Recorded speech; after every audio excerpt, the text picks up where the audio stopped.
குஜராத்தில் பெய்து வரும் கனமழையால் அங்குள்ள பல மாவட்டங்களில் வெள்ளம் ஏற்பட்டதுடன் ஏராளமான கட்டடங்கள் சேதமடைந்துள்ளன. முன்னெச்சரிக்கை நடவடிக்கையாக 1060 பேர் தங்களது வீடுகளை விட்டு வெளியேற்றப்பட்டு பாதுகாப்பான இடங்களில் தங்க வைக்கப்பட்டுள்ளனர்.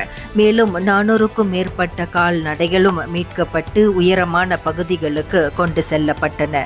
மழை மற்றும் வெள்ளத்தால் குஜராத்தின் மின்சார விநியோகம் பெருமளவில் பாதிக்கப்பட்டுள்ளது. 13,285 கிராமங்களில் மின்சாரம் துண்டிக்கப்பட்ட நிலையில் தற்போது 13,209 கிராமங்களில் அந்த பாதிப்புகள் சீராக்கப்பட்டதாக தெரிவிக்கப்பட்டுள்ளது. இந்தியர்களின் இதய குரல் மக்களோசை.